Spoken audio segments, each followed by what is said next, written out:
Shabbat Shalom a todos. Shabbat Shalom. Amados, hoje nós vamos começar o livro de Shemot, ou conhecido como Êxodo. E o livro de Shemot, ele começa como terminou o livro de Bereshit. Eu não sei se os irmãos se lembram como terminou o livro de Bereshit, né? Com as bênçãos que foram dadas às 12 tribos. E logo depois Jacob morre. E ele é levado num cortejo para o Egito. E o livro de Shemot, a abertura dele, é muito interessante porque ela diz assim, falando sobre o que aconteceu. Estes são os nomes dos filhos de Israel que entraram no Egito com Jacob, cada um com sua casa. E aqui vão ser citados os nomes das tribos: Ruben, Simeão, Levi, Judá, Issacar, Zebulon, Benjamim, Dan e Naftali, Gad e Asher. Aí vem a pergunta: faltou algum nome aqui? Faltou Yosef, porque Yosef já estava no Egito. Esses são os nomes dos que desceram. Yosef já estava lá. E é muito interessante, porque quando nós falamos sobre essa palavrinha, nome, em hebraico, é a palavra Shem. E aí nós temos uma coisa interessante, porque a palavra Neshama, que é alma, no meio dela nós temos a palavra Shem, ou seja, a alma está ligada ao nome. Por que é que nós insistimos em chamar as pessoas pelo nome e não por apelido? Porque o nome carrega a força daquela pessoa, fala sobre o seu caráter, a sua integridade, fala sobre quem ela é. Então, os irmãos já devem ter passado por algum tipo de experiência em que alguém desmaiou. E quando a pessoa desmaiou, qual é a recomendação da tradição judaica? Chame-a pelo nome. Por quê? Você está chamando para que a alma dela possa acordar daquele desmaio. Então isso é muito interessante, porque aqui nós estamos falando da essência dos homens que desceram para o Egito. E é muito interessante nós percebermos que ele fala só sobre os 11 e ele não cita mais ninguém, mas ele diz aqui que foram 70 pessoas que desceram, 70 almas, ou Neshamot. E é interessante a gente perceber que quando eles descem para o Egito, eles descem com um propósito. O Senhor levou Israel para o Egito para escapar da fome e para que ali eles crescessem e se multiplicassem. Então, nós vamos falar só um pouquinho mais sobre a questão do nome. Todos nós sabemos que nós fomos registrados civilmente. Cada um aqui tem um nome. Só que todo judeu fora de Israel tem dois nomes. Tem o nome da localidade na qual ele nasceu e tem o seu nome judaico. Por exemplo, eu fui registrado como Mário, mas o meu nome em hebraico é Mordecai. Os irmãos entenderam? Então, quando nós temos lá, por exemplo, na Brit Hadashah, no Novo Testamento, a Brit Hadashah chamando aquele moço que chegou depois, aquele homem que chegou depois, né, que foi visitado por Yeshua, que chamava-se Shaul. Aí ele aparece depois com outro nome, que em português é Paulo, mas em hebraico é Paulos. E aí o cristianismo diz assim: é porque ele se converteu. Mas não é, é porque ele já tinha dois nomes. Um nome na diáspora e um nome em Israel, o nome judaico dele. Então isso é muito interessante. Quando você conhece isso, você consegue então dar uma interpretação diferenciada para os escritos sagrados. Você não fica flutuando e querendo arrumar uma justificativa para explicar aquilo. como infelizmente acontece no cristianismo, que eles vão procurar uma solução para querer justificar os dois nomes daquele discípulo tardio de Yeshua, né? Que foi o homem que mais fez, foi o homem que mais produziu, mas a gente vai falar dele em uma outra ocasião. Nós estamos falando da questão do nome, da importância do nome. E olha que interessante, o nome Shaul significa pedido, solicitado. Então, só para terminar a questão do nome dele, quando Yeshua precisa de alguém para pregar na diáspora, para aqueles judeus que estavam espalhados pelo mundo greco-romano, no Império Romano, ele vai precisar do quê? De alguém. Então ele chama aquele que foi pedido, que era Shaul. Os irmãos entenderam que tudo isso tem uma sistemática e tudo tem uma conexão? Então aqui, quando nós vimos para o livro de Êxodo, nós vamos ver que esses nomes aparecem para que as pessoas sejam identificadas, que as 12 tribos de Israel desceram para o Egito, e literalmente desce, tá? Geograficamente falando, é uma descida. Por isso que para o Egito uma pessoa desce, para Israel nós subimos.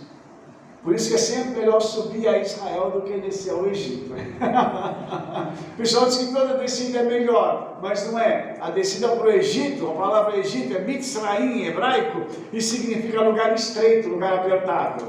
E Jerusalém não. Jerusalém é a cidade da paz, a cidade da Shalom. Então, ao invés de ir para um lugar apertado, vamos para Jerusalém, né, que é o local onde a bênção do Senhor é derramada. Então nós temos aqui essa primeira menção, e aí o texto da Torá diz que ali os filhos de Israel frutificaram, aumentaram e multiplicaram-se, foram fortalecidos grandemente, de maneira que a terra se encheu deles. Veja bem, eles desceram com 70 pessoas. Aqui eles vão ser cerca de 2,5 milhões de pessoas. Isso significa que o pessoal trabalhou bem, que essa palavra dizendo que eles aumentaram e multiplicaram, não é brincadeira. De 70 para 2,5 milhões tem uma diferença bem significativa, né? Então nós vamos ver que aquilo que a Bíblia está falando não é jogar uma palavra de forma aleatória, dizer, eles se multiplicaram. Não, eles se tornaram uma nação, inclusive dentro do Egito, mais numerosa do que os próprios egípcios. Por isso o faraó, ele vai começar a se preocupar com Israel. E esse faraó aqui, ele não conhecia Yosef, significa que o faraó anterior havia morrido e agora havia outro faraó. E você vai ver que esse faraó depois vai morrer e vai vir outro. O que morre de faraó aqui é uma maravilha, né? Como é interessante também a Torá, a gente vê isso aí. E aí, irmãos, nós temos essa situação que é muito interessante, porque isso mostra para a gente o Senhor mexendo na história. Ou seja, a história está sob controle do Eterno. E é muito interessante a gente ver que o Senhor levou Israel para o Egito, porque lá ele haveria de fazer com que Israel saísse de lá para ir para Canaã. Ok? Será que isso tem algum paralelo na história mundial? Eu vou dar para vocês o paralelo. No ano 70, Israel deixou de ser uma nação, porque Israel foi atacado de uma tal forma que eles acabaram se dispersando por todo o mundo. E depois disso, Israel volta a ser uma nação quase 2.000 anos depois, em 1948. Ou seja, eles estavam na diáspora, como se estivessem no Egito, e precisaram ser levados de volta à sua nação, à terra de Canaã. Então nós temos um paralelo histórico aqui, muito interessante, E as pessoas dizem que as profecias bíblicas elas se cumprem só uma vez. Mas na realidade existem profecias com múltiplos cumprimentos. E esta aqui é uma delas. Isso aqui também tem um paralelo espiritual sobre a nossa vida aqui no mundo, e nós vamos ser levados para o reino celestial, a nossa cidade, que é Jerusalém Celestial, que é uma coisa muito interessante. Em Israel é o único país do mundo que tem uma cidade, a sua capital, aqui na terra, e uma cidade com o mesmo nome no céu. Olha que nação privilegiada que é Israel, por ter isso, por estar conectada com os céus. Isso também mostra para nós que o Senhor se preocupou em fazer com que o povo judeu tivesse uma conexão com os céus, até através do nome de uma cidade. Isso é muito interessante, irmãos. Eu quero também salientar uma outra coisa aqui, que quando Israel começa a ficar muito forte, o que os egípcios fizeram? Eles disseram assim: eia, usemos sabiamente para com ele, para que não se multiplique, e aconteça que, vindo a guerra, ele também se ajunte com os inimigos e peleja contra nós e suba da terra. Olha só que coisa, né? Quando o Senhor começa a abençoar Israel, os inimigos ficam preocupados com Israel. E ao invés deles se fortalecerem, eles querem lutar contra Israel. É a mesma coisa que acontece conosco hoje. Engraçado que as pessoas, quando você começa a crescer muito, você começa a ser muito abençoado, se desenvolver, a pessoa, ao invés de falar assim: puxa, eu vou pegar o exemplo desse irmão ou dessa irmã e vou lutar para ele poder crescer. O que essa pessoa faz? Ela começa a falar mal de você. Por quê? Para querer te derrubar. Sabe como é que é o nome disso, irmãos? Inveja. Muito bem. Inveja. E é interessante que o povo de Israel foi invejado pelos egípcios, porque estavam conseguindo algo que os egípcios não haviam conseguido em toda a sua história. Eles chegaram no Egito e rapidamente é um povo forte, um povo que se multiplicou, é um povo sábio. E os egípcios nunca chegaram nesse patamar. E Israel então foi invejado pelos egípcios, a ponto deles quererem começar a lutar contra Israel, para que eles não se multiplicassem. E aí vem aquela coisa, né? Eles afligiam o povo de Israel, e Êxodo 1:12 diz assim: quanto mais os afligiam, tanto mais se multiplicava e tanto mais crescia, de maneira que se enfadavam dos filhos de Israel. Aqui tem um paralelo com a nossa vida. Toda vez que alguém começa a perseguir os servos do Eterno, os servos do Eterno vão crescendo cada vez mais. Adianta te perseguir? Adianta me perseguir? Não, isso gera crescimento para a gente. Porque ao contrário das pessoas que estão lá fora, nós somos fortes. Quando nós tomamos uma pancada, a gente vai olhar para aquela situação e dizer assim: agora é que eu não desisto mesmo. Mexeu comigo? Ah, agora não. Alguns chamam de teimosia, outros chamam de resiliência. Eu vou em frente, eu não vou parar. E isso é um legado que nós judeus carregamos. Nós somos um povo de guerra, um povo forte. Então, quando os egípcios começaram a fazer mal para Israel, começaram a afligir, eles começaram a se multiplicar cada vez mais. Quanto mais bate, mais cresce. Agora as cozinheiras vão dizer: o que é isso? Massa. Não é mesmo? Colocou a massa, vai bater na massa, ela vai crescendo. Isso é uma maravilha, irmãos. Por isso que nós somos comparados ao pão. E Yeshua é comparado ao pão vivo que desceu do céu. E nós somos esses pequenos pãezinhos. Se o pão vivo que desceu do céu, quando bateram, quando quiseram acabar com ele transformou esse universo, imagina o que nós podemos fazer quando nós passamos por situações de opressão. Porque a opressão, irmãos, ela tem um objetivo: nos derrubar. Mas o que nós devemos fazer quando somos oprimidos? Resistir. Para que através dessa resistência nós possamos nos fortalecer. Opressão não mata, não, irmãos. Mata só quem é mole. Ah, mas Rabino, e se a pessoa ela ficar num estado assim, muito ruim, ela ficar com as suas emoções abaladas? Como é que se chama isso na psicologia? Quando ela está muito abalada. Depressão. E o que é a depressão? Essa interiorização das coisas e dizer assim: eu não tenho condições de lutar. Claro que a gente tem. Nós temos que nos levantar e lutar. A depressão é uma coisa séria? É porque ela vem das trevas, é uma opressão demoníaca que está por trás da depressão. Mas nós temos que nos levantar para a gente pegar e dizer assim: eu não vou aceitar parar. Eu não vou aceitar que as pessoas me digam que eu não posso fazer algo. Como é que a pessoa pode determinar o seu destino? Aqueles queriam determinar o destino do povo de Israel. Alguém pode dizer que você não tem condição de fazer algo?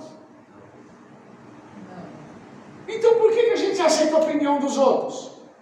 Opinião negativa, obviamente, né? Por exemplo, vou chamar o Alessandro. Se eu chegar a falar para você: Alessandro, você nunca vai ter uma empresa grande, você vai aceitar isso? Não. Por quê? Porque você vai ter uma empresa grande. Eu não tenho que pegar a palavra negativa. E nós, por nossa vivência, nós nos acostumamos a lidar com as coisas negativas. O negativo ele fica enorme e o positivo fica pequenininho. E as pessoas não têm o hábito de elogiar, mas criticar elas têm. É o que o povo egípcio está fazendo aqui.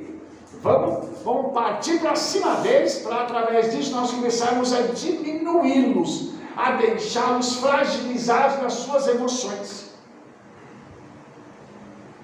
Irmãos, o nosso povo tem uma tribo, que é a tribo de Judá. Qual que é o símbolo da tribo de Judá? Está ali, ó. O leão.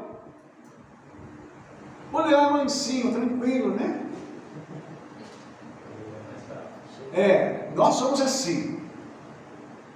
A tribo de Judá recebeu uma bênção. Como o leão, ele se assenta. E como o leãozinho, ele busca a presa. Então, vai para pensar o seguinte: nós aqui somos descendentes desse povo, que não é um povo que fica quieto, ele não ataca, mas depois que é atacado, ele revida.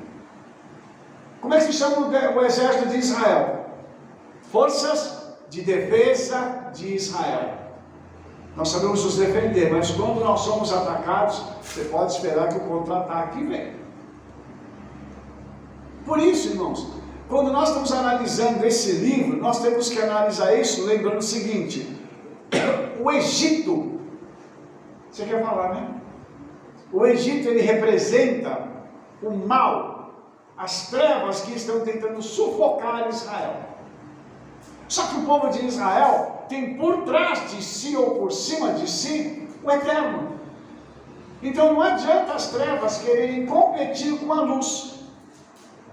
Você vai para qualquer lugar, você vai para um lugar onde não tem luz, e você pega uma lanterna, ou você pega lá o seu celular e acende. O que acontece com as trevas? Elas têm que se afastar, porque a luz tem domínio sobre as trevas. Você entendeu? Nós não temos que ter medo das trevas. As trevas é que tem que ter medo de nós. O povo de Israel aqui estava acuado por causa da grandeza dos egípcios, porque eles haviam esquecido um detalhe fundamental que vai ser lembrado a eles por Moshe. Não é Faraó que reina, é o Eterno que reina. Faraó só ocupa momentaneamente o trono, mas quem reina de verdade é o Eterno. Pois não, Rebete? Eu queria só colocar uns pontinhos aqui. Como que o Eterno controla a história? A gente já sabe disso, mas é tão bom lembrar disso novamente. Ele que controla toda a história, né? Ele manda o povo para o Egito. Yosef vê que aquele povo precisa de um local de shalom, manda para Goshen. Goshen, eles têm shalom, eles têm comida, eles podem estudar. Ali é o lugar ideal para o povo, né? E esse povo está crescendo, está multiplicando, né? Porque o legado que Yosef deixou para esse povo foi muito importante. Por isso que a gente tem que parar para pensar na nossa vida. O que é que eu estou deixando? Que legado que eu tenho deixado? Deixou um legado para o povo que deixou ele nas terras importantes, guardados ali dentro, né? Porque vai vir as pragas aqui, nenhuma praga alcança Israel. E deixou eles crescer. Aquele momento foi de crescimento. Para quê? O Eterno, ele vai controlando a história. 70 almas subiu ali, né? Desceu para o Egito. Agora ele está controlando toda a história. Essas almas se multiplicaram. Agora está na hora de uma promessa se cumprir, porque tem uma aliança com Abraão, né, lá atrás. Eu vou tirar, vai ser escravo, mas eu vou tirar esse povo. Quer dizer, como o Eterno controla toda a história e controla toda a nossa vida. A nossa vida não é um acaso. Está acontecendo, eu mudei para tal lugar porque eu precisava daquela casa. Não, você mudou porque tem um controle acima da gente, que é o Kipá, né? Tem alguém acima da gente, né? É muito importante a gente parar e ver isso aqui em Êxodo, né? E só lembrando que a história toda, ela sempre foi conduzida pelo Senhor.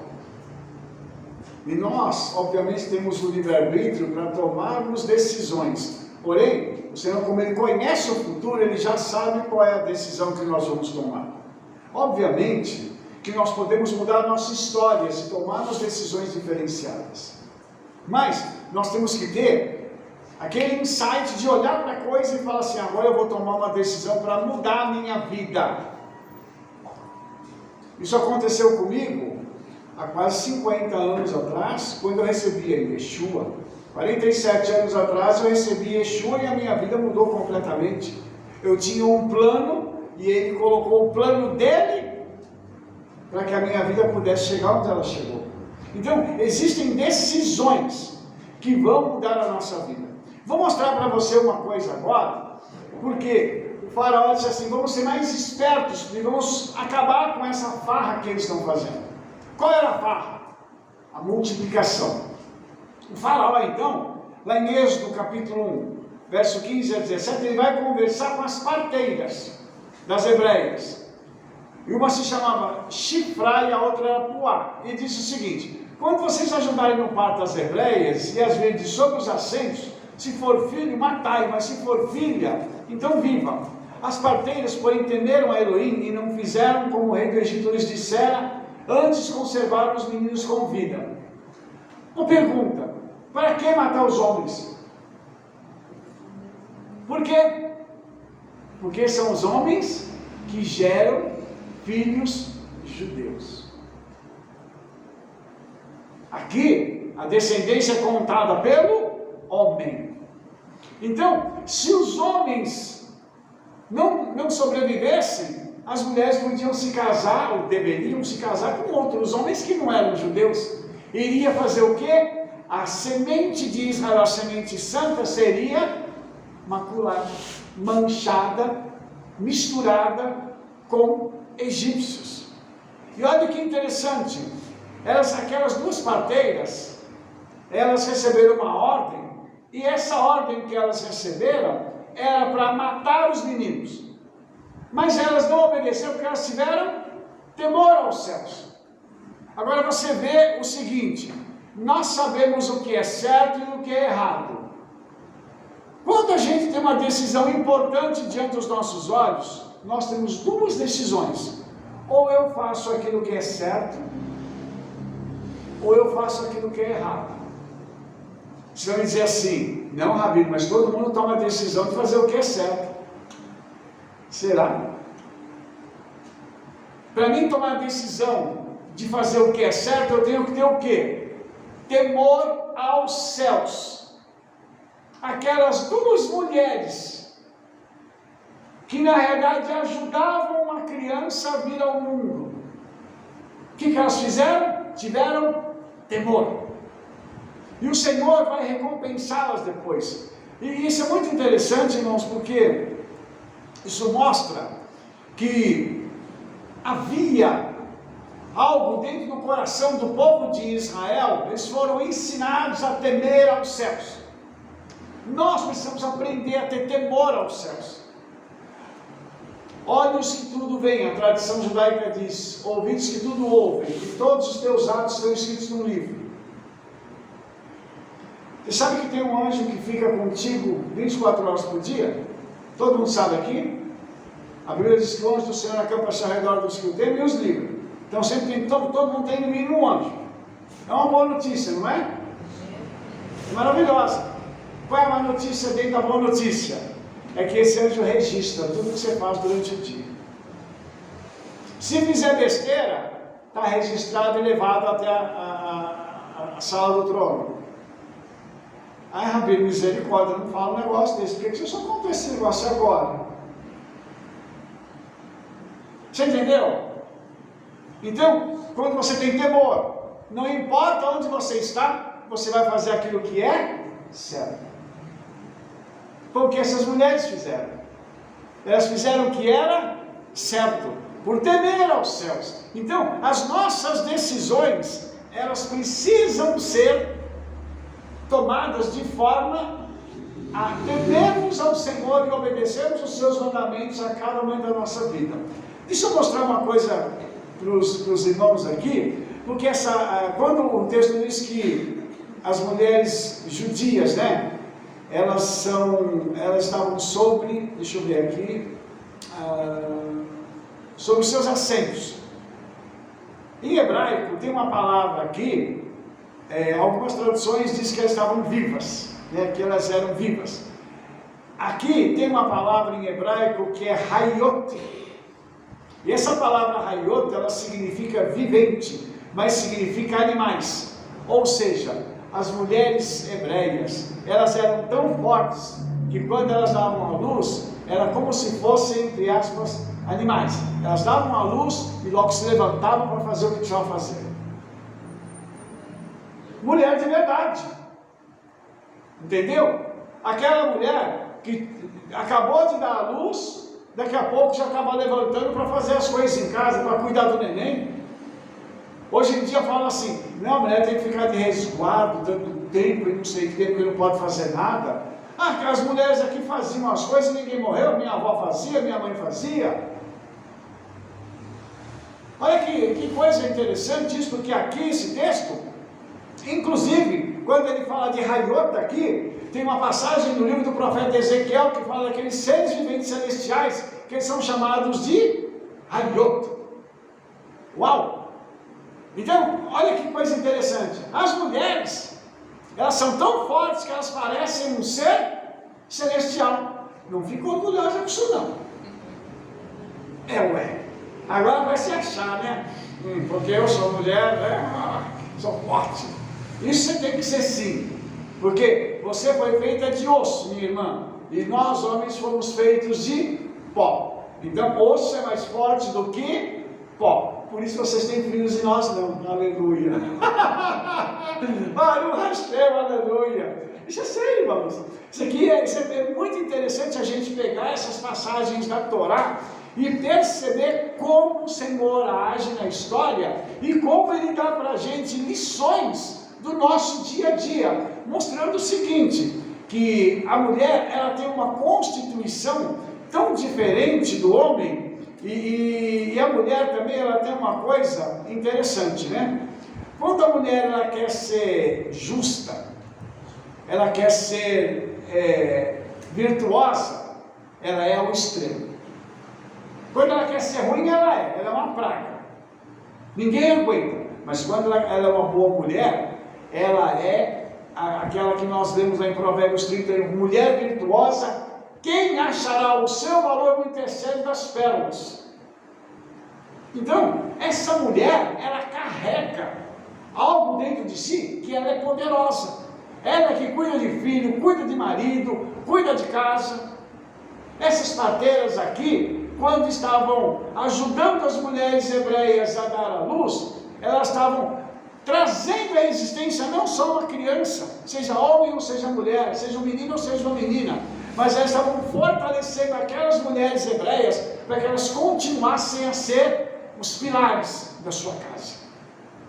Quando a Bíblia diz que o Senhor tirou do lado do homem para poder criar a mulher, essa palavra lado em hebraico, né, alguns dizem que é costela, essa palavra era a mesma palavra para falar sobre o lado do tabernáculo, aquela parede que sustentava o tabernáculo. Ou seja, você que é mulher, a sua vida, você foi chamada para sustentar a sua casa, sustentar o seu relacionamento. Você entendeu isso? Alguma dúvida? Nossas mulheres estão fazendo um silêncio. Nem você, Bebeto, quer falar? Os irmãos estão vendo aqui, você que está me assistindo pelo YouTube, você está vendo que o silêncio das mulheres foi total agora, mas tá bom, né? Maravilha. Agora, olha só que interessante. Qual era a estratégia de Faraó? Matar as crianças. Porque está escrito em Êxodo capítulo 1, verso 22. Ordenou o Faraó a todo o seu povo, dizendo: a todos os filhos que nascerem, lançareis no rio, mas todas as filhas guardareis com vida. Só que não eram filhos dos egípcios, não, era filho dos judeus. Os irmãos entenderam isso aqui? Faraó, então, agora estava tomando nas suas mãos a condição de ser juiz para a morte e para a vida. Isso é uma prerrogativa do Todo-Poderoso, não de Faraó. Shalom, Rabi. Pois não. E essa história se repetiu depois, né, Rabi? Sim, quando Yeshua vai nascer, isso também acontece. Quando o rei, né, o Herodes fica sabendo que o Salvador haveria de nascer, ele manda matar todas as crianças. E aqui, o objetivo também era matar o Redentor que viria.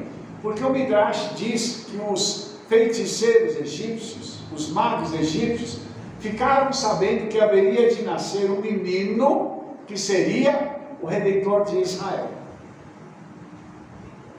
Olha que interessante isso. Então o que Faraó mandou fazer? Mata os meninos. Vamos acabar com isso? Cortar o mal pela raiz. Entendeu? Vamos cortar o mal pela raiz. Só que Faraó não contava com o Eterno no meio dessa jogada. E olha que interessante o texto diz aqui, ainda em Êxodo capítulo 2 agora. E foi-se um varão da casa de Levi, casou com uma filha de Levi, casamento entre as tribos. E a mulher concebeu e teve um filho. E vendo que ele era formoso, escondeu 3 meses. Não podendo, porém, mais esconder, tomou uma arca de juncos, betumou com betume e pez, e pondo nela o menino, a pôs nos juncos à borda do rio. E sua irmã postou-se longe para saber o que havia de lhe acontecer. A filha de Faraó desceu-se a lavar-se no rio, e as suas donzelas passeavam pela borda do rio. E ela viu a arca no meio dos juncos, e enviou sua criada e a tomou. E abrindo-a, viu o menino, e eis que o menino chorava. E moveu-se de compaixão dele e disse: dos meninos dos hebreus é este. Tem uma coisa muito interessante aqui, porque aqui está nascendo o Redentor de Israel, aquele homem que vai tirar Israel do Egito.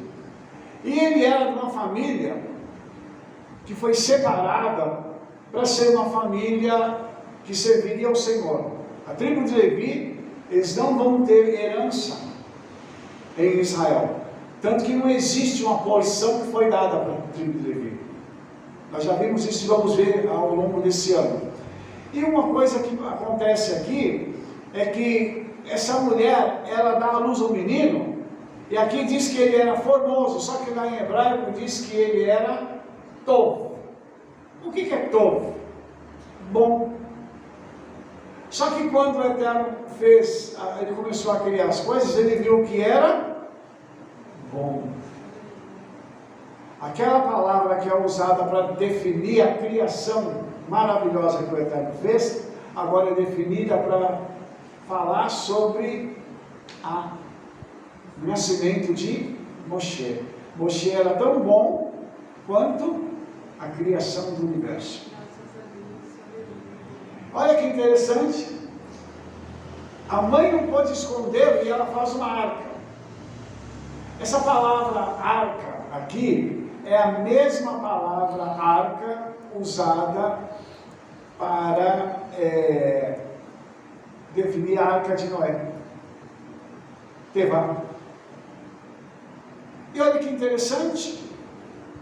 Agora, a mesma arca que salvou Noé e a sua família, agora está ali para poder conduzir Moshe, para ele poder ser salvo pela filha de Faraó, entre aspas, obviamente, né? E para que ele possa dar continuidade à história de Israel. Aqui tem muitos paralelos interessantes. Muitos, e isso aqui é muito interessante a gente ver, que quando Moshe é colocado nessa arca e levado, a filha de Faraó está lá na beirada do rio. Por quê? Porque o Faraó e a sua família, eles eram considerados deuses. Eu faço uma pergunta para você. Um Deus come? Bebe? Vai ao banheiro? Mas eles iam. Comiam e bebiam. Então o que ela veio fazer aqui? Ela veio fazer as suas necessidades, tomar o seu banho, porque depois ela tem que ir para o palácio para se apresentar diante do povo. A mesma coisa vai acontecer com o Faraó, nós vamos ver isso aí mais adiante. Vocês estão percebendo como que essa filha de um Deus que era Faraó, agora ela vai se preparar e ela, quando vê Moshe, ele está chorando e ela se compadece dele. E aí Miriam aparece e fala assim: olha, deixa eu te falar uma coisa, eu vou te dar uma sugestão. Você não quer pegar não quer que eu traga uma das mulheres hebreias para ela poder amamentar o menino para você, para que você possa depois cuidar dele? Olha que menina esperta. Tinha que ser mulher também, né? Vou dar uma sugestão, tinha que ser mulher. Não, mas o interessante aí é que a filha de Faraó ouve e diz assim: é verdade. Mulher ouvindo mulher, sabendo da questão da maternidade, topa. E aí, quem é que Miriam chama? A mãe de Moshe. A mãe de Moshe criou Moshe com um salário pago pelo Estado, para ele depois ser o libertador de Israel e tirar o Israel do Egito. Olha que coisa! Aleluia! Isso significa que o Eterno pega as coisas que o diabo faz ou tenta fazer contra nós, vira, transforma e coloca na nossa mão e diz assim: agora desfruta. Então quer dizer que até o inimigo nos ajuda. Com certeza. Né? Porque ela ajudou Moshe a ficar vivo. Não, com e era certeza. inimigo, né? Queria matar. E outra, Moshe foi para dentro do palácio. Aquele que deveria ser morto está dentro do palácio, sendo criado com todas as regalias. Né? E por isso que o Eterno é lindo, né? Ele é dono da história, não adianta. Né? Ainda teve bolsa leite, né? Que a gente diz, né? Amamentação hoje, né? Já recebeu por isso ainda. Já recebeu, é para cuidar do Salvador, que devia estar morto. Irmãos, isso é tão tremendo que eu vou dizer uma coisa para você. O diabo é servo de Yeshua. Gostei da reação dos irmãos agora. Foi sensacional. Nossa, puxa vida, que reação. Não, é legal, sabe? Porque Rabino Shaul, né, o nosso querido Paulinho, ele diz que no final dos tempos vai acontecer uma coisa: todo joelho se dobrará, toda língua confessará que Yeshua é o Senhor, para a glória do Pai. Você imagina toda língua, o que é? Todos os seres humanos, os capetórios, os demoniórios e toda aquela lixaiada toda, eles vão ter que se ajoelhar diante de Yeshua. Eu imagino Satanás na primeira fila, isso digo eu, não o Senhor. Satanás na primeira fila, assim, diante do trono, ele ajoelhando e falando assim: eu não queria, mas eu sou obrigado a falar. Yeshua, você é o Senhor para a glória do Pai. Eu quero estar do lado, dando um grito, pulo e aplaudir, ele falando: dá-lhe, Senhor. Glória a Deus. Por quê, irmãos? Porque os planos de Yeshua não podem ser frustrados. Ele tem um plano para a tua vida, ele tinha um plano para Moshe aqui. Vai matar um redentor? Ué, me ajuda, né? Me ajuda, não tem condição. Se tem uma palavra profética dizendo que o Senhor vai fazer alguma coisa em sua vida, qual é o capeta dos infernos capaz de impedir? Você conhece algum? Eu não conheço. Por isso que eu tenho que entender a Torá e ver as conexões que ela tem lá com a Brit Hadashah do Novo Testamento, mostrando para a gente o seguinte: assim como aconteceu com o primeiro redentor, que foi Moshe, vai acontecer com o segundo. O diabo tentou matar Yeshua. Foi lá na tentação e começou a tentar Yeshua. E chega um determinado momento lá em Mateus 4, que Yeshua fala assim: o diabo fala para ele assim: eu te dou tudo isso se você prostrar e me adorar. Ele fala assim: não tentarás o eterno teu Criador. E lá está o tetragrama Elohim. Ou seja, ele estava dizendo para Satanás o seguinte: eu sou aquele que te criou. Cuidado com sua língua, indivíduo. Cuidado com o que você está falando comigo. Então, em todos os momentos, Satanás tentou fazer com que Yeshua fosse diminuído de quem ele era.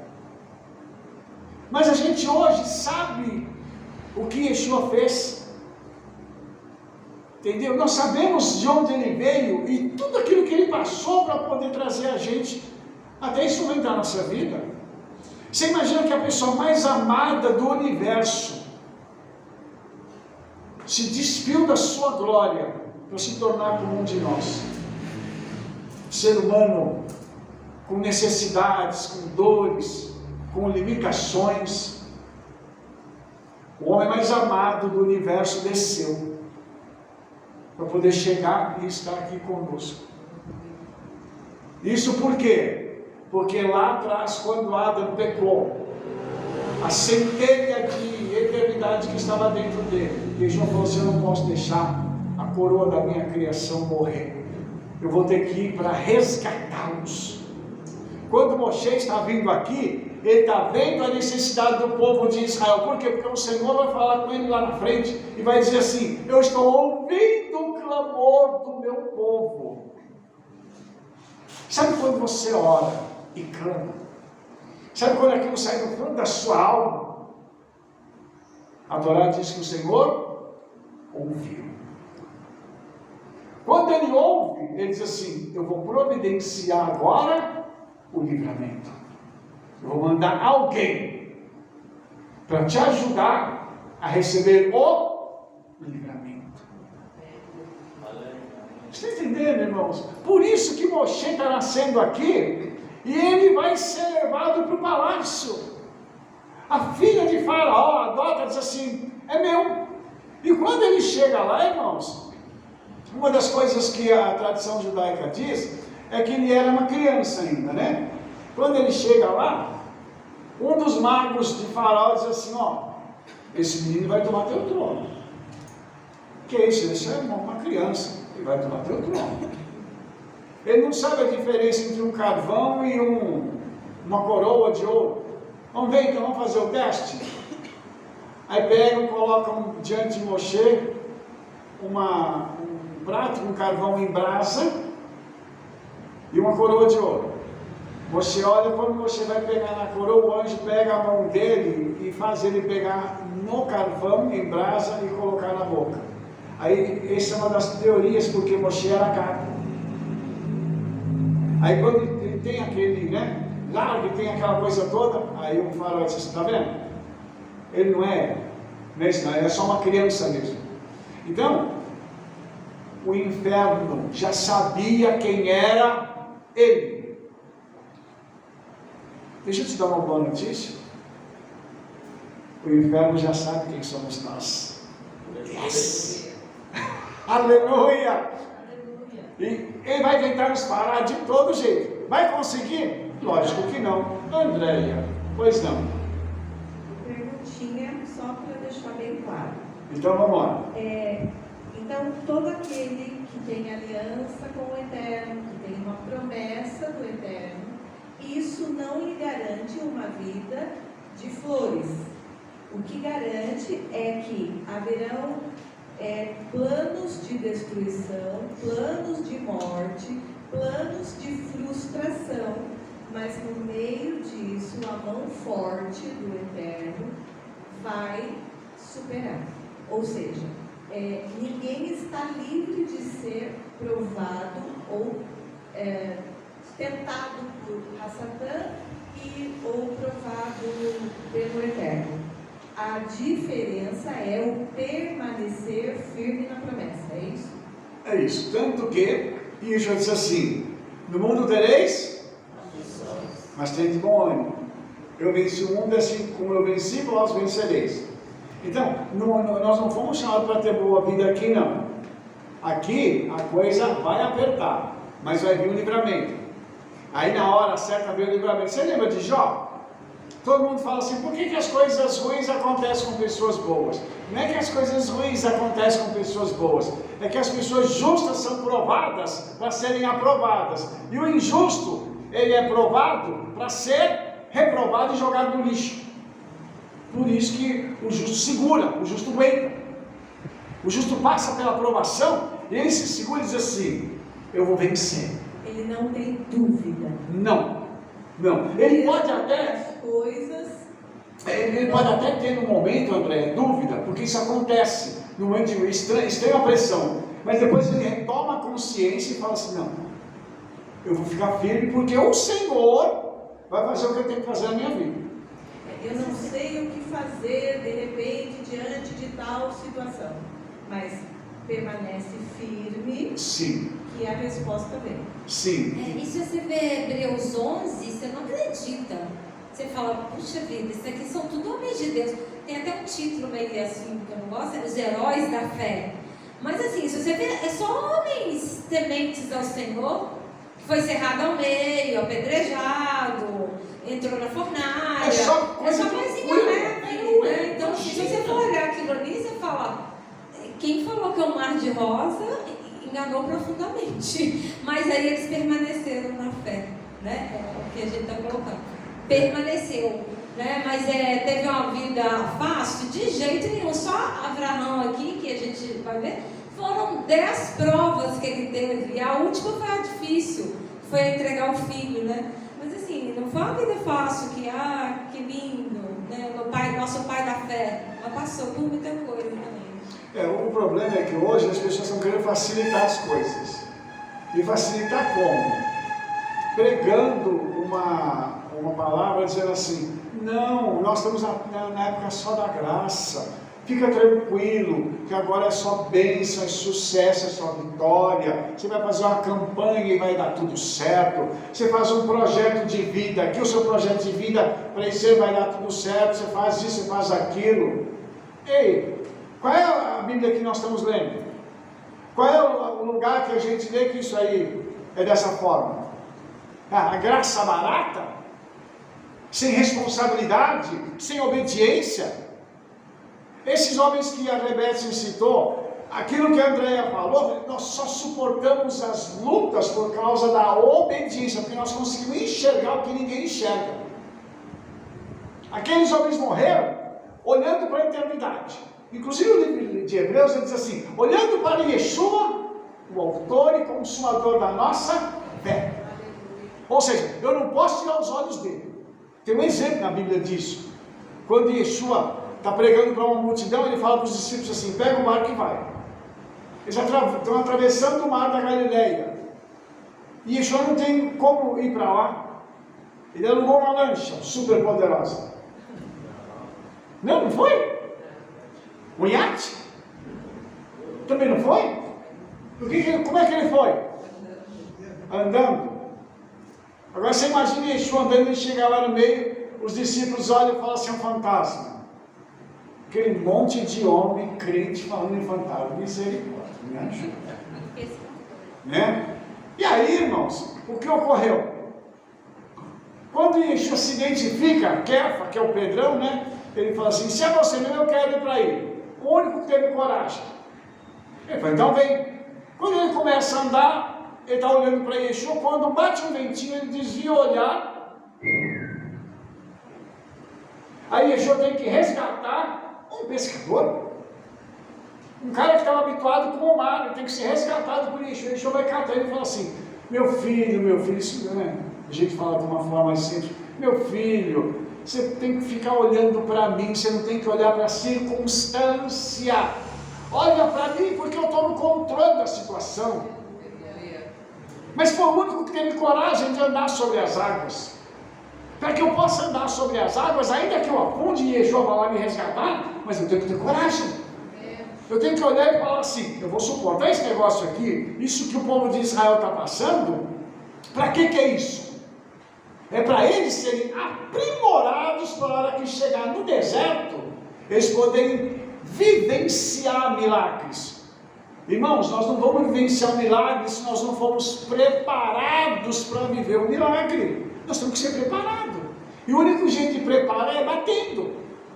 Eu e a Rebece passamos por um período assim, terrível.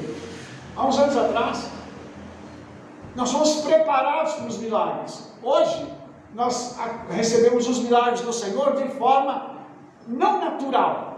Mas nós sabemos por que os milagres estão acontecendo, porque nós fomos preparados lá atrás para crer. Então hoje nós olhamos para uma situação e falamos assim, vai ser legal, o Senhor vai fazer. Você acredita que o Senhor anda com você? É? Sabe onde é que ele estava agora há pouco? Dentro do meu carro. A Rebeca viu me contorcendo. Ela não falou nada, eu nem sei porquê, mas ela viu o que estava acontecendo. Irmãos, se a gente tem que ter intimidade com o Senhor, a ponto de falar assim, Yeshua, você é a pessoa que eu quero do meu lado, o dia todo. Eu quero você, eu não quero outro. Aqui o que vai acontecer é que o Senhor vai descer para defender o seu povo. Qual é o pai? Que quando um filho é vituperado, açoitado, é xingado, não vai defender seu filho. Só se o pai for aqueles muito, misericórdia. Mas se for pai de verdade, ele larga tudo para defender o filho. Os céus desceram para defender Israel. E hoje o Senhor mandou o Espírito Santo e os anjos para poder nos defender. Você e eu não estamos sozinhos nessa luta. Pois não, Alessandro, vamos lá. Só fazendo um paralelo que você falou ali, então na questão de Moshe. Ele era o Salvador, assim como Yeshua no futuro seria, e passou pela mesma situação. Mas fazendo um paralelo com um cristão de hoje, ou com pessoa que aceita Yeshua, é a mesma coisa, porque ele seria o Salvador, mas ele não era ainda. Ele tinha que ser preparado, ele tinha que crescer, ele tinha que desenvolver, ele tinha que aprender, ele tinha que conhecer aonde ele estava.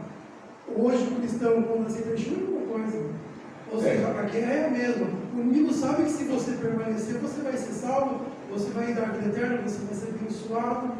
Então aí começa a luta que aconteceu com o Moshe. O inimigo circunda, ele te cerca, para você perder a esperança. Muitos desistem, muitos blasfemam, muitos voltam para trás, mas não olham para o autor consumo da fé que se Yeshua.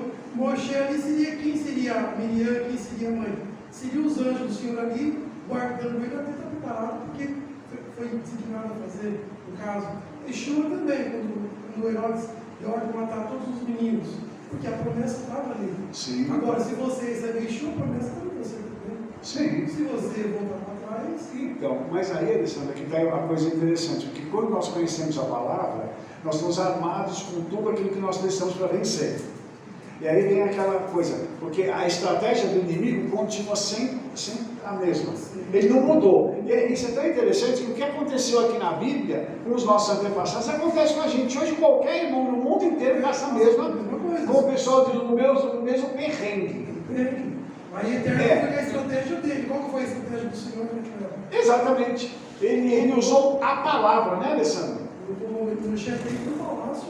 Aí, amigo, você quer atacar ele, agora você vai sustentar ele até ele ser o que ele precisa. Exatamente. Mas é por isso, irmãos, que nós precisamos entender o que a Bíblia está dizendo. Porque quando eu entendo isso que a Bíblia está dizendo, eu falo assim, opa, peraí, eu vou agora fazer o meu papel, então, de obedecer. Porque o que aconteceu aqui foi que quando Moshe começou a se levantar para querer defender os seus, ele vai defender um judeu matando um egípcio. Mas só que os irmãos dele não o reconhecem. Quando ele vai repreender o outro irmão lá, o irmão fala assim, você quer me matar também? Ou seja, os próprios irmãos não reconheceram. O que aconteceu com Yeshua? Yeshua veio para defender o seu povo, mas os seus não o reconheceram. O que acontece com a fé hoje? Você quer seguir Yeshua? Para quê? Então, e as pessoas questionam isso ainda. Dizem assim, não, eu não preciso de fé. Eu não preciso de nada disso. A minha vida está muito boa. Mas cadê Yeshua na sua vida? Eu não estou vendo. Mas essa é a pergunta. Onde está o teu Deus? Você vai ver que Faraó, que quando Moshe vai chegar para perguntar, ele vai perguntar assim, ele vai dizer, quem é o Eterno? Eu tenho uma frase que eu gosto dessa passagem, que eu falo assim, que o Eterno vai apresentar as credenciais. É igual Yeshua fez com Satanás. Vem cá que eu vou te apresentar as minhas credenciais e vou te dizer quem sou eu, indivíduo. E na nossa vida, irmãos, quando nós nos posicionamos e andamos em obediência à palavra do Senhor, o que o Senhor faz? Ele manda que hajam decretos celestiais para apresentar as credenciais de Yeshua na nossa vida. A pessoa se levanta e Yeshua fala assim, peraí, esse é meu filho, é minha filha. Aqui tu não põe a pata não. Pode cair fora porque esses são meus. E nós pertencemos a Yeshua porque nós somos comprados pelo seu sangue. Você vai ver aqui que Moshe vai ser obrigado a fugir. Isso aqui é uma coisa muito interessante, irmãos, porque o Salvador veio e ele desaparece. E depois ele aparece de novo. E a tradição rabínica diz que o Messias faria a mesma coisa. Ou seja, Yeshua veio, está por um tempo ausente, mas vai aparecer de novo para poder redimir Israel. Ou seja, o paralelo de Êxodo está igualzinho com aquilo que a tradição judaica fala, e essa história só se encaixa em uma pessoa na humanidade, que se chama Yeshua. Os irmãos entenderam isso? Então, tudo aquilo que está aqui em Êxodo era usado na época dos discípulos de Yeshua, tudo que estava na Torá, para anunciar Yeshua, para dizer que o que aconteceu com Yeshua estava na Torá. Eu estou mostrando para vocês tudo isso aqui. No microfone, por favor. Na verdade, ele vai ficar 40 anos no Egito, em treinamento, e foi muito importante ele ficar, porque ele tinha base para conhecer toda a cultura egípcia, toda a feitiçaria, idolatria, tudo, né? E vai ficar 40 anos em Midian, treinando ovelha. Maravilhoso, né, Vater? Vai ficar treinando ovelha. E depois é chamado para buscar ovelhas, né? E quero lembrar esse falar interessante, porque isso começa em Êxodo 12, 2 a 10, do 15 ao 21, que quando o faraó procurou matar Moshe, né, por ele ter matado o egípcio, ele foge. E aí ele vai para Midian. E lá ele está assentado na beira de um poço. Né? Na beira de um poço é que se reuniam as pessoas para poder pegar água para alimentar os rebanhos. E as filhas de Reuel, né, foram para lá para poder dar água para os rebanhos. Ele só tinha mulheres. Então você imagina que ele não tinha homem, só tinha mulher. Olha, eu vou só abrir um parênteses aqui. Imagine um pai com 7 filhas e uma esposa. só mulher dentro de casa. As minhas irmãs riram, é que você não ouve, mas as irmãs deram uma risada aqui, elas entenderam o que eu falei. Meu Pai eterno, que bênção, né? Olha só que glória, olha só. Então assim, quando Moshe chega e dá de beber para o rebanho de Jetro, de Reuel, ajudando aquelas moças, ele então estava fazendo aquilo que um judeu costuma fazer, que é ser bondoso com as pessoas, né? Esses atos de bondade são coisas que a Torá diz que nós devemos fazer com as pessoas. Toda vez que a gente tem uma oportunidade de ajudar alguém, nós temos que ajudar. E agora ele ajuda como? Dando de beber para o rebanho. E aí as meninas chegam mais cedo em casa e o pai pergunta: o que aconteceu? Quando elas fazem um relato, elas dizem assim: um egípcio tirou água para nós. Ele era egípcio? Ele era judeu, mas tinha cara de egípcio. E agora a tradição judaica diz que o Mashiach está escondido nos portões de Roma. Ele é judeu, mas tem cara de romano. Não, italiano não, aquela napa, bela, maquena, capite, não. Mas ele tem aquela cara de um gentil, não a cara de um judeu. E é muito interessante isso, porque quem diz isso é a tradição judaica. Então, uma coisa que os rabinos dizem é que o Mashiach está onde? Por trás do cristianismo. Olha que coisa! E não conseguem enxergar Yeshua. Olha que absurdo! Irmãos, isso não é uma coisa normal, irmãos. Por isso que nós vamos orar pelos nossos irmãos judeus, porque eles precisam enxergar Yeshua. E isso é uma coisa tão assim, tremenda, sabe? Porque Moshe, apesar de ser um judeu, ele estava vestido, né, com roupas egípcias. Então, a roupa define a pessoa. Sim, define. Tanto que hoje tem uma coisa engraçada, que as pessoas vão pela aparência. E o que é a aparência? É a roupa, é o cabelo bem cortado, são os acessórios, né? Para definir uma pessoa. Às vezes uma pessoa chega toda chique, mas quando vai ver a vida da pessoa, nada daquilo é verdadeiro. Então, as aparências, elas precisam ser corrigidas. O justo, ele anda como justo. Em qualquer lugar, ele pratica a justiça. E o injusto você conhece com 5 minutos de conversa. Você vê que a pessoa quer passar o outro para trás. Por isso nós temos que ter também uma coisa chamada discernimento de espírito. No ato de conversar com alguém, você vai permitindo que o Espírito Santo monitore a conversa e te mostra aquilo que está acontecendo. Isso é uma coisa, irmãos, muito linda, porque o Senhor deu essa ferramenta para mim e para você. E aí, quando ele está lá, Moshe, né, ele é chamado para ir para a casa de Jetro, né, de Reuel, que é Itro, e ele acaba ficando lá, e ali ele se casa com Tzípora. Vocês não sabem o que significa Tzípora em hebraico? Passarinho. Essa mulher devia ser assim bem delicadinha, né? Apesar de tirar água para o rebanho, devia ser uma mulher bem delicadinha, bem assim, né? Para ser passarinho, né? Devia ser uma mulher bem assim diferenciada. E ele acaba casando com ela. Deixa eu colocar só um pontinho que Yitro não fazia ideia de que ele estava brigando dentro de casa. O maior libertador do povo de Israel. Interessante. E virou o nome dele de Yitro é falado até hoje. É verdade. Então, assim, a importância da gente, às vezes a gente tem a oportunidade, né, de receber pessoas, de conversar e tal. A importância disso, que eu não fazia ideia, né, de que ele seria o maior libertador. E hoje né, do povo de Israel, É verdade. ele é o Mashiach da época dele. É época dele, é verdade. E olha que coisa interessante, irmãos, a própria Bíblia diz que nós devemos ser hospitaleiros, né? Devemos receber as pessoas em casa e tal, porque nós não sabemos quem nós estamos recebendo. Inclusive a Bíblia diz que alguns abriram suas casas e receberam seres celestiais, conhecidos como anjos, receber em casa.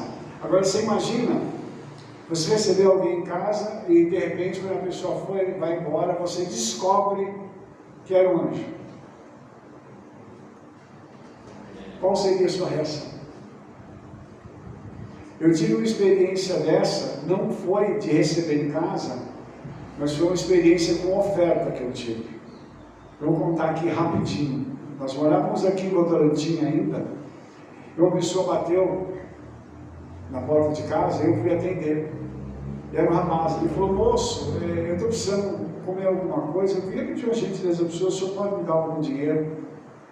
Aí o Espírito Santo falou para mim assim: dá 20 reais para ele. Aí eu virei e falei: não tem não. E ele virou as costas e foi embora, e eu virei as costas e fui embora. Só que quando eu virei as costas, eu estava na sala. Quando eu cheguei na cozinha, o Espírito Santo falou para mim assim: você sabe quem era ele? Aí eu falei: não, Espírito Santo, eu mandei um anjo para te provar. Eu falei: não faz isso comigo, não brinca. Tem misericórdia, me dá uma segunda chance. Eu corri, peguei 20 reais e saí. Quando eu saí na rua, comecei a olhar, não achei o rapaz. Eu fiquei desesperado, falei: Espírito Santo, por favor, tem misericórdia. Eu comecei a andar em direção ao centro da cidade, né? Que a rua dá no centro da cidade. Eu comecei a andar e no último local que tinha na última casa era um estacionamento. Quando eu olhei para dentro do estacionamento, eu vi o rapaz. Eu fiz assim: ai. Eu falei: moço, vem cá um pouquinho. Aí ele veio e falou: senhora, se me perdoa eu ter te falado aquilo, mas olha aqui, eu quero te dar esses 20 reais. Ele falou: não precisa tanto. Eu falei: não, pega aqui. Olha, que eu até te abençoe. Tá? Eu falei: tá bom. Aí eu virei as costas e fui embora. E ele virou para sair para o outro lado. Só que quando eu virei para procurá-lo, onde é que ele estava? Ele tinha sumido. Então, irmãos, nós temos que parar para pensar que existem momentos que o Eterno vai nos provar com várias coisas. Eu achei que eu tinha sido reprovado, mas no final, ufa, eu consegui. Então, a Rebecca falou que o Moshe foi cuidar de ovelha, né? Vocês conhecem a parábola das 100 ovelhas? Então, sabe de onde saiu ela? Do Midrash. Sabe quem era a pessoa que foi atrás daquela ovelha perdida? Moshe. Fica mais claro agora, não fica? E porque Moshe foi atrás daquela ovelha, logo depois está escrito que ele tem uma experiência com o Senhor aparece para ele no Sinai e começa a falar com ele. E aí o Senhor diz para ele assim, lá em 2:24: então ouviu Elohim o seu gemido e lembrou-se Elohim do seu concerto com Abraham, Isaac e Jacó. Ou seja, o Senhor agora evoca os pais, os patriarcas, para dizer para ele assim: esse povo que está lá no Egito clamando, eles estão clamando porque eles são meus filhos, porque eu tenho uma promessa com eles, que eu fiz não para eles, mas para os seus pais. Você entendeu isso? O que o Eterno prometeu para os patriarcas, e continua sendo válido, está se estendendo até hoje. Aleluia. Graças a Deus. Você não entendeu direito, mas está bom. Porque nós somos participantes dessa promessa, irmãos. Uma promessa feita há 5.000 anos atrás, está valendo para nós. Você entende? Você sabe o que é fidelidade? É isso. É alguém que não esquece aquilo que prometeu. E é engraçado, né? A Bíblia diz que ele é fiel para cumprir. A palavra amém. Assim seja, que nada. Amém em hebraico é acróstico. El Melech Neeman. Deus, meu rei, é fiel. Fiel para quê? Para cumprir tudo aquilo que ele nos prometeu.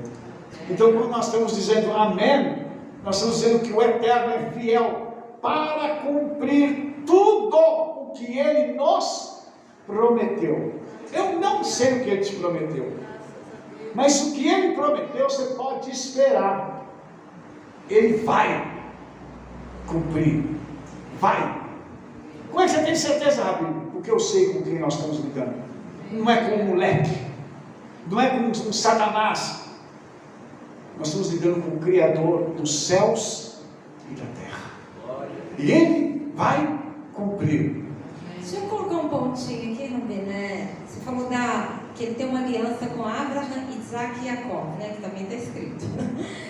Quer dizer que quando eu estou em aflição e estou tendo um gemido, eu posso pegar essa palavra e dizer: Senhor, o Senhor tem uma aliança com os meus pais, Abraão, Isaac e Jacó. Ouve o meu clamor. Né? Eu posso pegar isso. Com certeza. Porque ainda que, vamos dizer, eu não sou judia, eu não sou judeu, mas em Yeshua, eu estou dentro, Abraão é o meu patriarca, em Yeshua.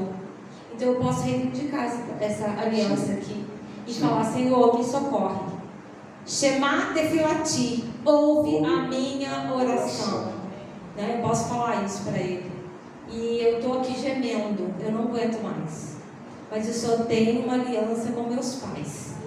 Né? Porque a partir do momento que a gente entra na aliança com Yeshua, eu não tenho mais um pai só terreno ali, né? Eu tenho um pai espiritual, né? Eu entrei dentro de uma aliança. Não é assim? Sim. Então eu posso reivindicar isso aqui para nós. Sim, e isso me Porque toca. tem gemido, que a André até pregou sobre isso, que o coração...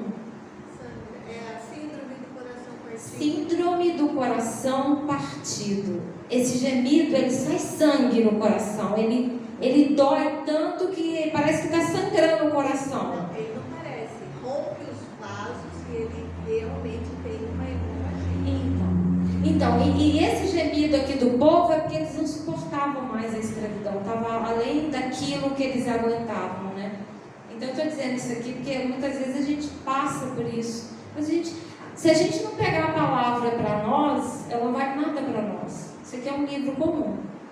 Se a gente não pegar, assim como Yeshua, quando foi tentado, ele falou: está escrito.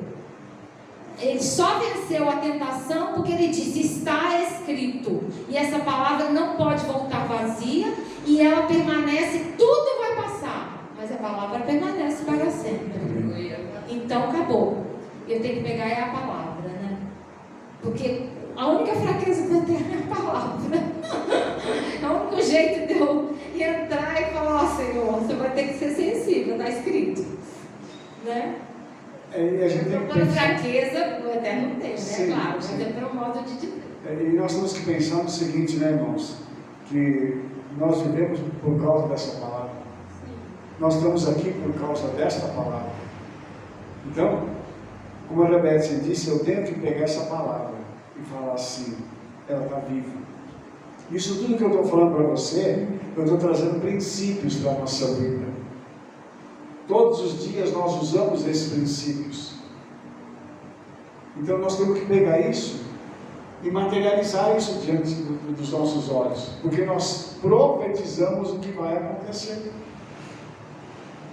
Quando eu falei aqui do Alessandro, você acha que eu não acredito que ele vai ter uma grande empresa?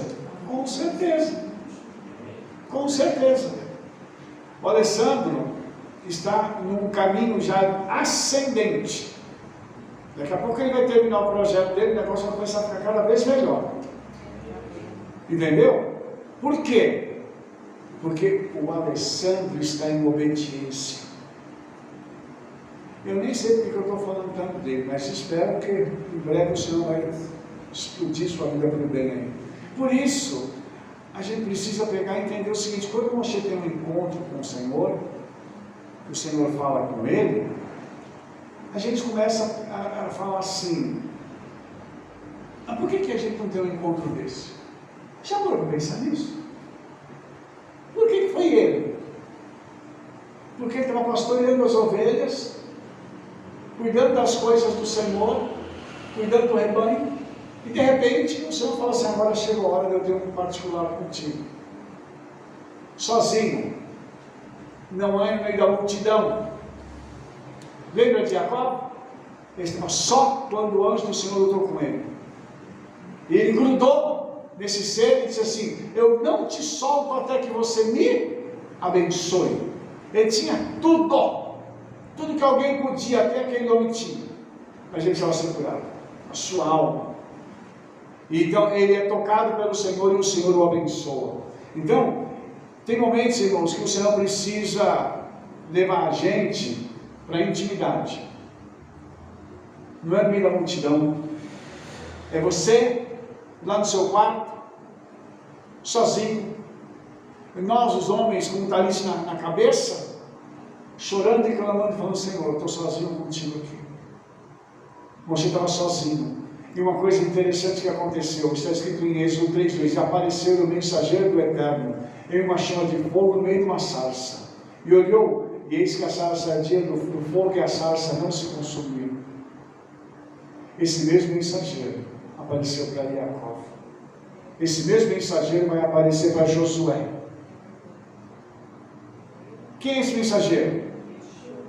Yeshua. E sabe por que é Yeshua? A tradição judaica diz uma coisa assim que é muito linda. Dentro da tradição tem um ser celestial, um anjo, que ele é chamado de Metatron, que é aquele que está além do trono. Ele é o chefe de todos os anjos da eternidade. Então Yeshua, ele se manifestou no Velho Testamento de várias formas. Aqui vai ser como esse ser celestial que é o comandante dos exércitos celestiais. Quando ele aparece para Josué, ele diz isso taxativamente, que ele é o comandante dos exércitos celestiais. Não é qualquer um. Quando a gente vai ter uma experiência com o Senhor, você imagina o seguinte: quem vai aparecer, aqui ele apareceu com esse mensageiro, né, um anjo do Senhor, e ele comanda todos os anjos do universo. Você ouviu o que eu estou falando? O anjo que está do teu lado recebe ordens dele. Então, quando ele vem para falar com a gente, esse anjo está do lado, participando dessa conversa. E sabendo que ele está recebendo novas instruções para que a nossa vida possa ter um diferencial a partir daquele momento. Aqui, ele aparece numa sarça, num espinheiro. Tinha que ser espinho. Um espinho que o fogo aparecia nele, mas ele não se consumia. Um fogo que não faz dano. Um fogo que está ali e que ele ouviu uma voz vinda do fogo, falando com ele, chamando ele para algo maior. E às vezes a gente fica, irmãos, com medo de ouvir a voz do Senhor. Nós estamos tão ocupados com as nossas coisas, estamos tão ocupados com as nossas redes sociais, que a gente não tem tempo para parar para ouvir a voz do Senhor. Ouvir a voz do Hakadosh Baruch Hu, o santo bendito seja ele. Para ouvir. E quando aquela voz começou a falar com ele, aquela voz disse assim: eu tenho visto atentamente a aflição do meu povo que está no Egito. Então aquele anjo tinha um povo, que era o povo de Israel. Então na realidade aquele anjo não era só um anjo, ele era alguém muito maior, porque ele diz: o meu povo, eles são meus. Para pensar. Você pertence a quem? A Yeshua. Yeshua lá na eternidade, sabe o que ele fala sobre mim e sobre você? Eles são meus. Meus. Sabe o que significa isso? propriedade particular, selado com o Espírito Santo, para ninguém tocar na integridade das nossas vidas. E aí, irmãos, diz o seguinte: o Senhor fala, eu tenho ouvido o seu clamor, porque eu conheci as suas dores. Essa palavra conhecer vem de um verbo hebraico, yadá, que significa ter relacionamento íntimo com. Como é que ele tinha relacionamento com dor, se ele era um anjo e nunca tinha sentido dor? Você acha que ele não estava lá no Egito vendo o que estava passando com cada judeu? Você acha que ele não está contigo na tua casa, no teu trabalho, quando você vai dormir, quando você está passando por aqueles problemas que só você conhece, você não fala para ninguém, porque você tem vergonha de abrir a boca e falar? Você acha que ele não está lá junto com você? Ele está lá. Para poder fazer o quê? Se eu conheci, eu participei junto da tua dor. Quando você chorou, eu estava lá recolhendo as tuas lágrimas. Quando você ficou desesperado ou desesperada, eu estava lá monitorando a tua aflição para não deixar passar do limite, para te servir de conforto e de consolo. Irmãos, o mundo espiritual é mais real do que nós conhecemos, do que nós imaginamos, e nós não conhecemos o mundo espiritual. O Senhor falou com Jeremias o seguinte: antes que te formasse no ventre, eu te conheci, eu tive um relacionamento com você na eternidade, e antes que saísse da madre da tua mãe, eu te santifiquei e as nações dei do profeta. Jeremias não foi profeta, ele desceu da eternidade profeta. Ou a profecia dele veio se manifestar mais tarde, assim como está acontecendo com Moshe. Moshe levou 80 anos para ser visitado, para poder descobrir que ele era um profeta, que ele era um homem de Deus. E nós precisamos parar e falar assim: Senhor, fala comigo e me mostra quem eu sou. Você vai passar pela vida sem fazer nada?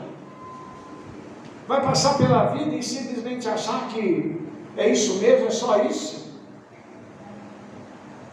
Mulheres de Deus, homens de Deus,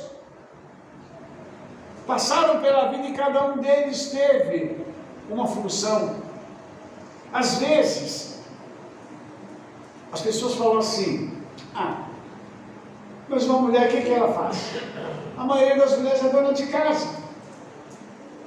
O que ela faz?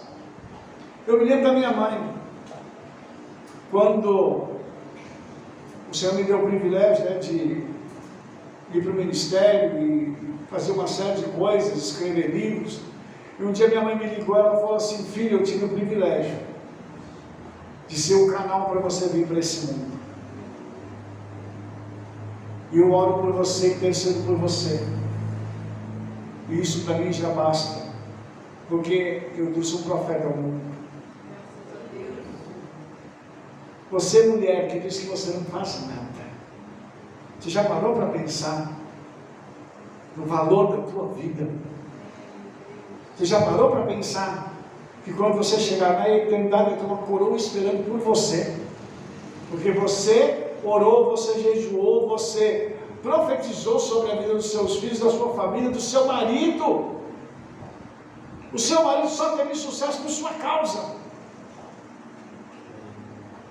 Por isso, irmãos, a tradição judaica diz assim, que nós que somos maridos, temos que tratar bem das nossas esposas. Tem que tratar bem da esposa. Fazer o que puder, porque quanto mais eu faço as coisas para ela, mais o Senhor faz as coisas para mim. Você entendeu? Está ali a Rebeca, depois você pergunta para ela como é que as coisas são. Ela vai te falar, eu não vou falar aqui, não, pergunta para ela ali. Uma coisa que eu aprendi é tratar minha esposa bem e ouvir os conselhos dela. Porque mulher, ela não tem sexto sentido. Isso é mentira. Ela tem sétimo, oitavo, nono, décimo, ela tem até milésimo, ela tem não sei quantos sentidos. A mulher, ela não tem um radar, ela é um radar ambulante. Quando ela fala assim, não faça, se fizer vai dar ruim. Eu vou dizer uma coisa para vocês. Quando Moshe recebeu essa palavra do Senhor, Moshe começa a barganhar com o Senhor. Né? Ele vai falando com o Eterno. A primeira coisa que ele fala assim, mas escuta aqui, quando eu for lá, como é que vai ser? Né? Eles vão me perguntar quem foi que me enviou. Como é que eu digo o teu nome? E aí está escrito assim, eu serei o que serei. Disse mais, dirás aos filhos de Israel, eu serei e me enviou a vós. E aí lá em hebraico é Reir, Asher, Reir. Eu serei o que serei, eu me torno aquilo que me torno. Todas as vezes que você invoca o Senhor com a necessidade, Ele se torna aquilo que você precisa que Ele se torne para você. É livramento, é luz, Ele te dá luz, é cura, Ele te dá cura, é socorro, Ele te dá socorro. É uma porta aberta, Ele abre a porta e fala assim, entra. Ele se torna tudo aquilo para nós, porque isso está no nome dEle, no tetragrama. E o tetragrama, quando você faz a gematria, que é a soma das letras, dá 26. 26, 2 mais 6 dá 8. 8 é o número do sobrenatural. E 26 dá 13 mais 13. E 13 em hebraico é ahavá, que é amor. Então, quando o Senhor se torna alguma coisa para mim ou para você, Ele está dando uma porção dobrada de amor a todos nós. Você acha que você é amado? Ou amada? Hã? Sim. Eu não acho, eu tenho certeza. Tem hora que eu até falo para ele, eu falo assim, não sei por que o Senhor me ama tanto. Eu não entendo porque eu sou tão amado. É um amor estranho, profundo, sobrenatural, desinteressado. Não importa o que eu sou, o que eu faça, Ele continua me amando. Eu serei o que serei. Eu sou até o teu perdão que você precisa.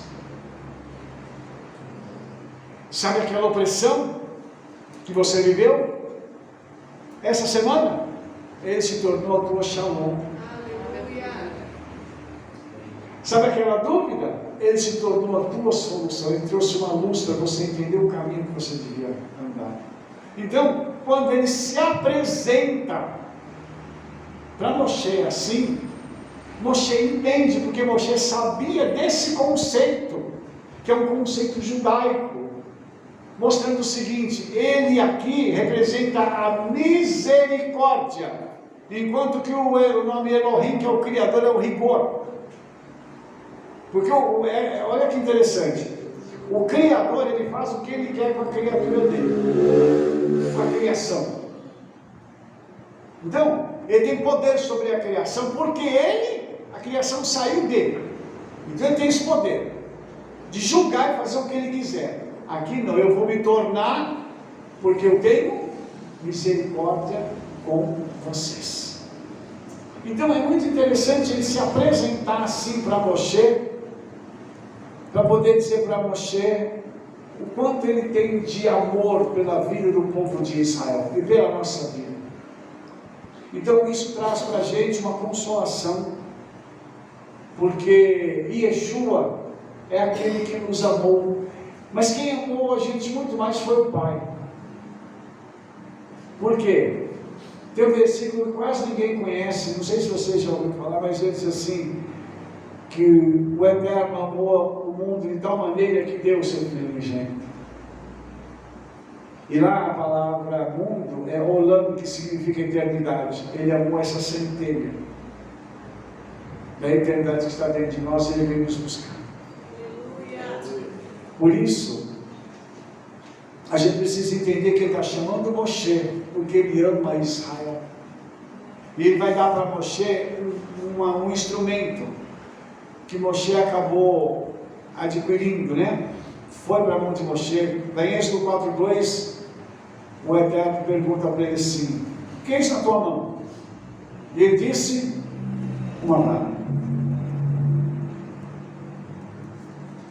Aí essa vara vai ser usada para realizar milagre, até para abrir o mar.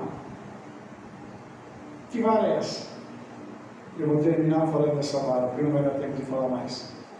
Segundo a tradição judaica, esse é o mesmo cajado que Adão usou quando ele saiu do Éden. E o Senhor deu esse cajado para ele, para que ele pudesse dominar os elementos da terra, os animais e os demais elementos. Então esse cajado que Adão recebeu era um cajado que carregava um poder e uma autoridade únicos. E ele vai parar agora nas mãos de Moshe. E Moshe vai realizar com ele o quê? Milagres. Ou seja, o que a tradição judaica está dizendo é que ele acaba recebendo uma herança, tá?